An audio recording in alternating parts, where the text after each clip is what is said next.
И все равно я не думал, что я буду заниматься музыкой. Мой цель был всегда как это, может быть, ближе на лекарь или вот такие вещи, да. Это был еще. Потом начал на Байкале ездить. И на остров Волховный там много иностранцев тоже. И там я играл тоже для себя, для друзей. И люди начали уже спрашивать меня, а где можно слушать твою музыку? Потом уже друг в Колумбии, он мне там, как здесь, например, вот так пар видео, и вот так все неожиданно, уже более сознание понимаю, что музыка и профессионально, и показав традиции, все это тоже как лечение, и тоже как это, что не отличаются. Я всегда думал, что заниматься музыкой на сцене это неправильный путь, что надо прямо только на обряды. И так много людей думают. Да? Я сейчас играю музыку, которую... Я знаю много песен, которые традиционные, а сейчас я тоже пишу свои песни. Да. Сколько у тебя своих песен? У меня нету лист, но я думаю, около 30, я думаю, песен сейчас. Своих песен. У меня еще следующий вопрос возникает. Ну, про музыку я потом. У тебя какое образование? Чем ты вообще занимаешься, кроме музыки, основная деятельность? Чему учился, я хочу спросить? Я учился философии в университете Анды в Боготе. Я учился там 5 лет.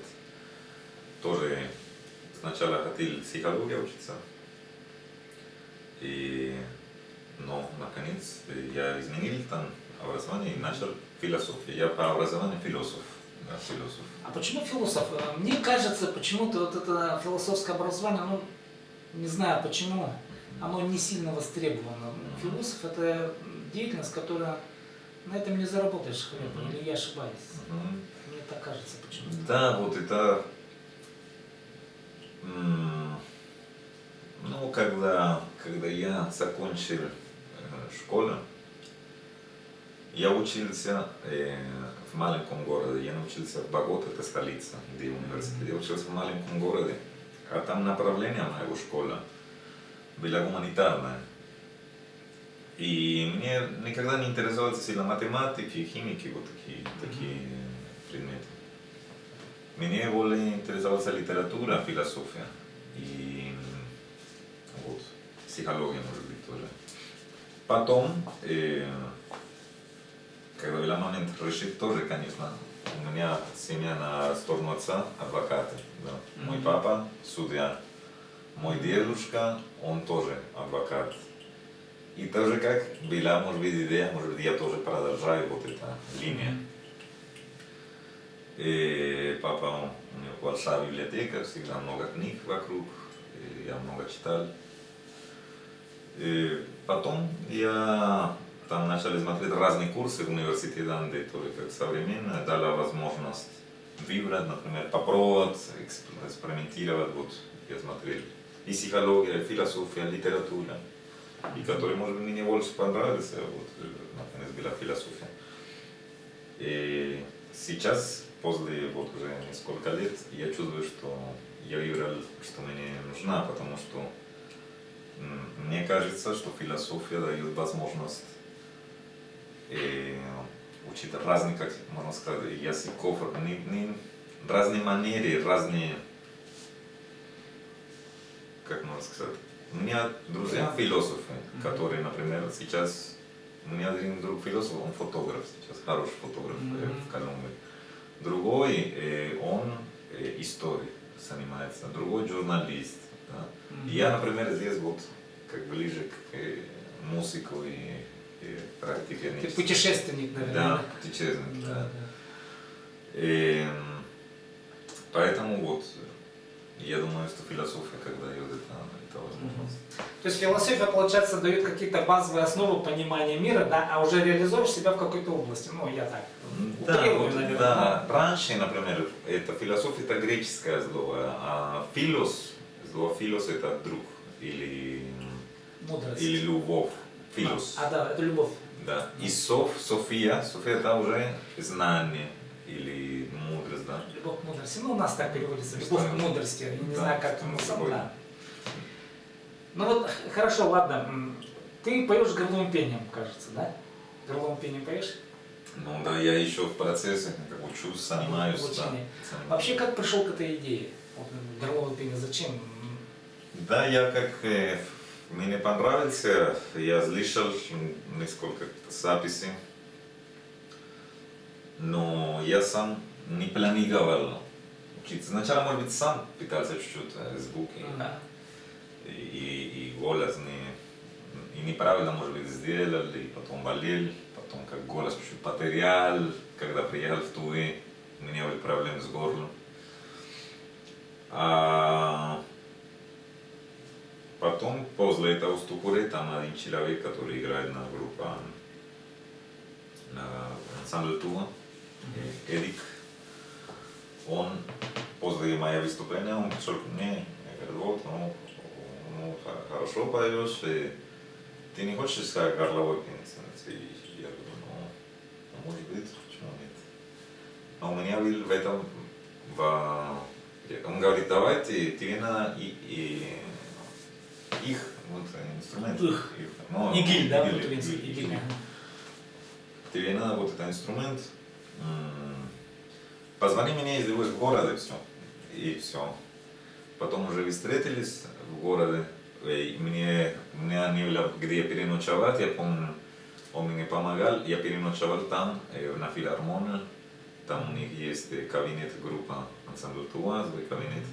Я там переночевал, и там все инструменты. Это как моя мечта. Ты все перепробовал, наверное, там, да, все инструменты. Ну, особенно, это их мне дал один, как старинный, я помню, очень красивый инструмент, с конский голос, и все вот очень красивый. И начал вот просто, сначала не учил, но там я как влюбился вот этот инструмент, этот звук. У меня не было денег.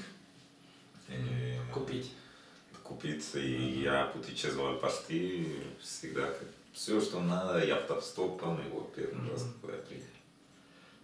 Но я там позвонил в Колумбию, там разные друзья, все, и смог собрать сумму, торговали, все, и он мне сказал, что это сам этот инструмент меня научит, что вот. Не было время с ним заниматься, я помню, что наша учеба была, вот взял инструмент, и мне говорят, ну, пой.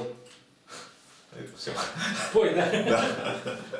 Ясно. И все. И так, и потом уже, но там горловое пение мне не открылся. Горловое пение, это было интересно, обратно, потому что в этот момент я учился в Башкортостане.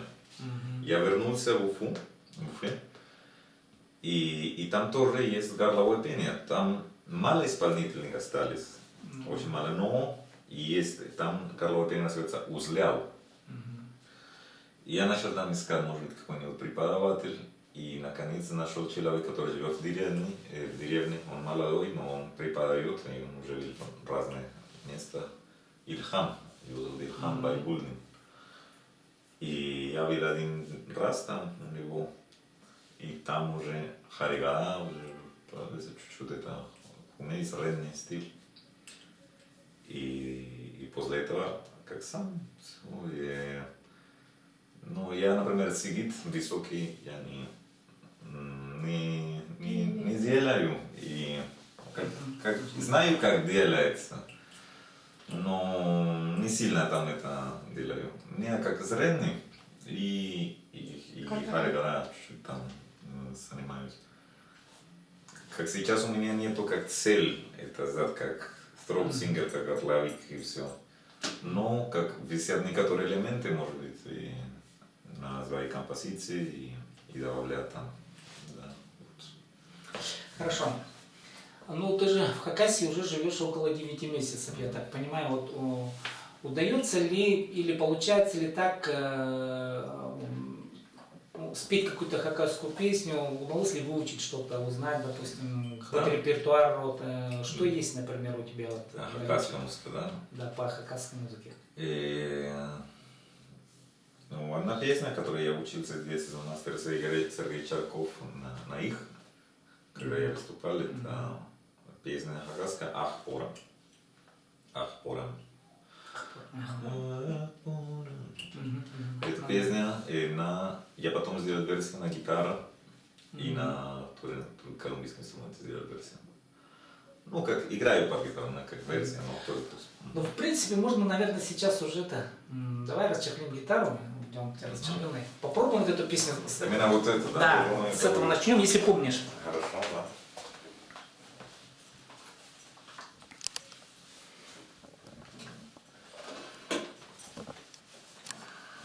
Коллектор Кельмича.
У тебя хорошо получается по хакасски.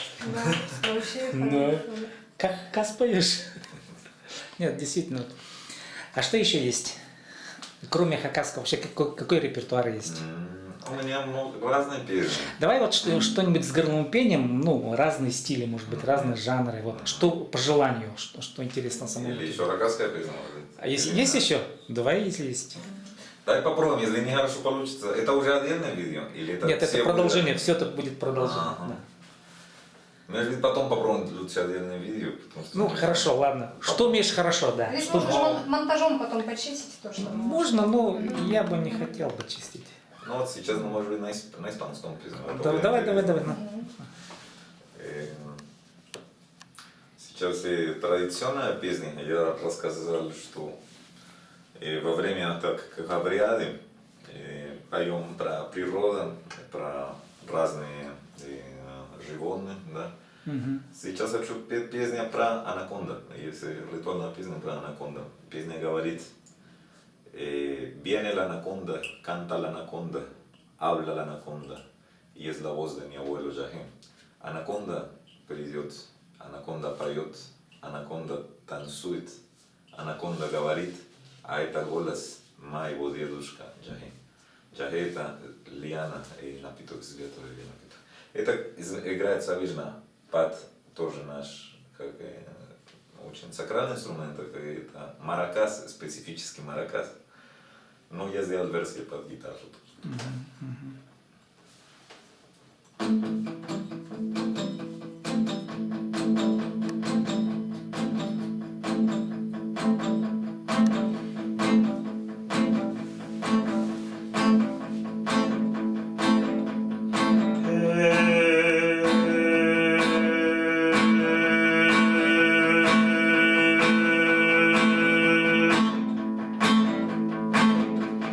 Viene la anaconda, canta la anaconda, habla la anaconda y es la voz de mi abuelo Yahé. Viene la anaconda, canta la anaconda, habla la anaconda y es la voz de mi abuelo Yahé. Suena mi guitarra y el abuelo canta, suena mi guitarra y el abuelo danza.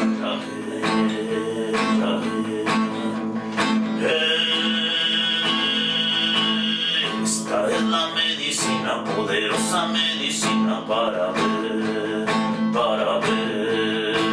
Suena mi guitarra y el abuelo canta, suena mi guitarra y el abuelo danza.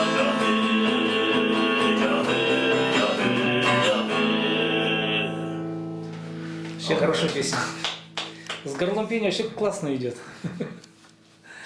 Что еще есть? Вон много чего есть. Можно еще какую-нибудь тоже попросить одну еще? Какую хочешь? Может, лирическую какую-то действительно. Теперь моя, одна песня моя. Потому что это вот традиционная, и сейчас песня моя.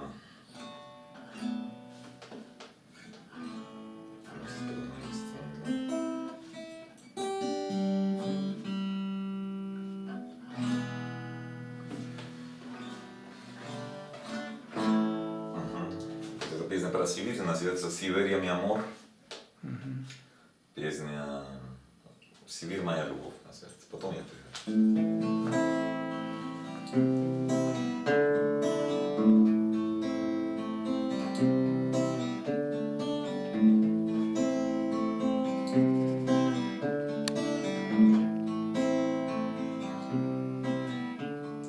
Veo las montañas altas y el cielo.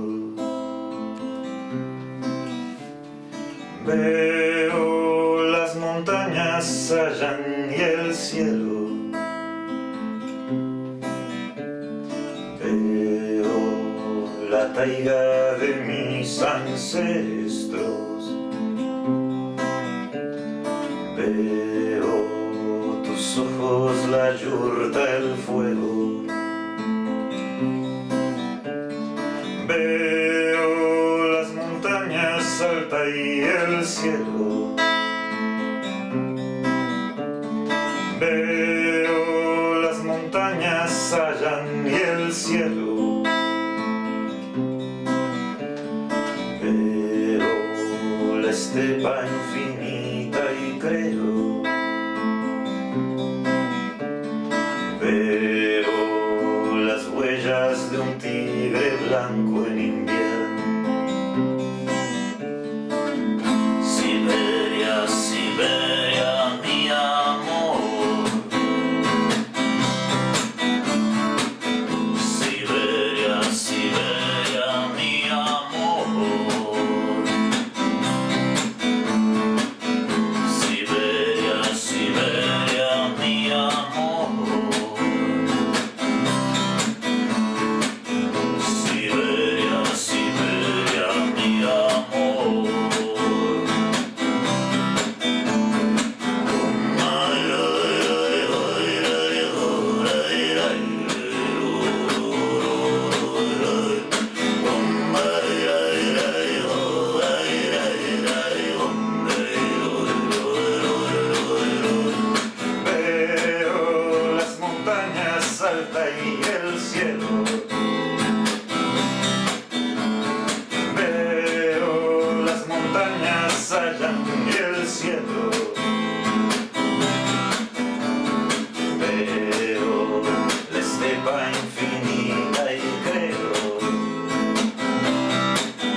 Я тогда продолжу разговор. Песня это говорит, я вижу Алтайские горы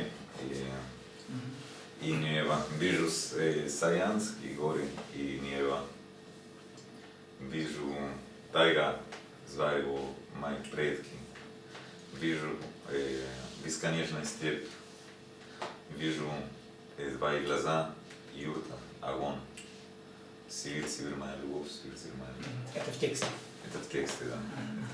Это, У нас там уже время исходит, но я хочу тебя поблагодарить за то, что ты пришел пообщаться с нами, поиграл на гитаре, вообще рассказал о себе. Я думаю, что людям, возможно, будет интересно посмотреть, те, которые интересуются людьми, которые интересуются хакасской культурой, вообще культурой Сибири, да, наших народов. Я думаю, таких людей немного на самом деле.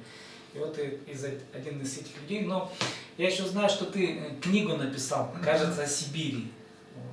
да, да. О чем ты? Я написал 3 книги. 3 книги? 3 книги. Аж 3.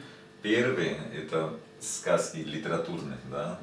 Мне литература, я больше чувствую писатель, чем музыкант.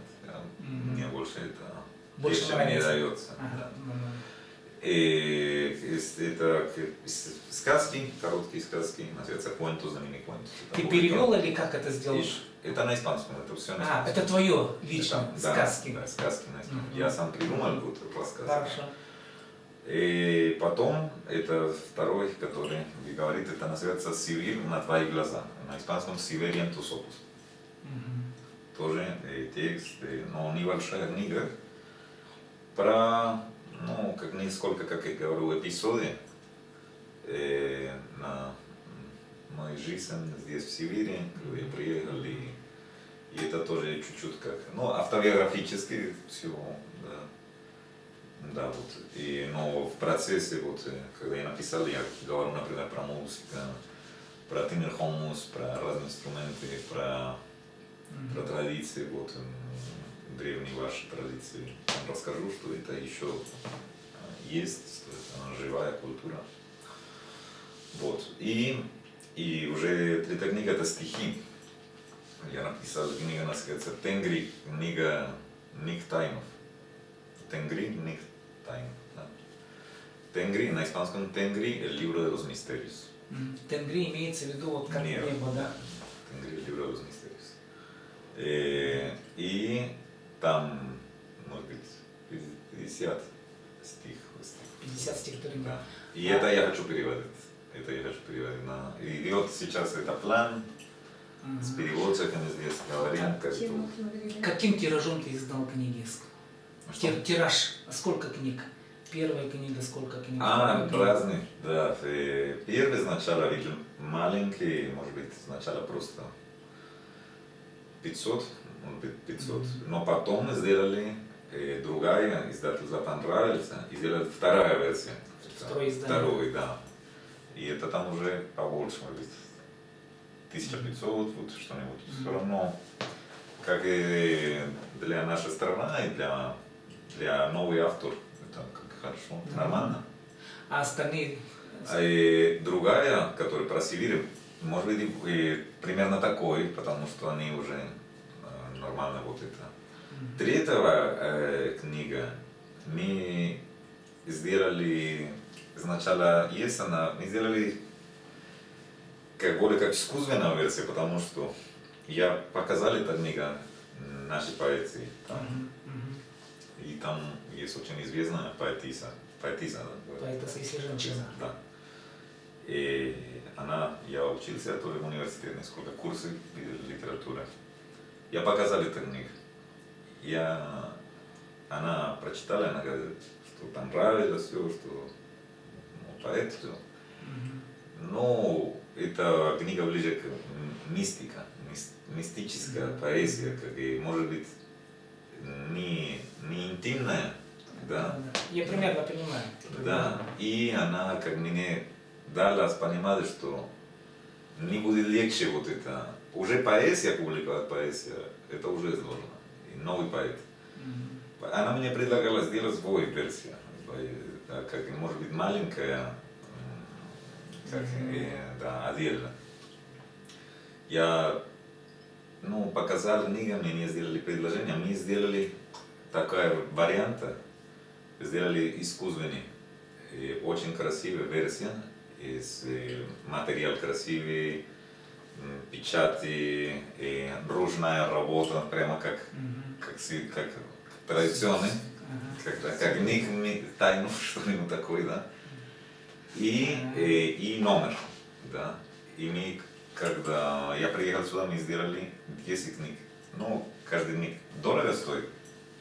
Ясно. И сейчас мы сделали вот так.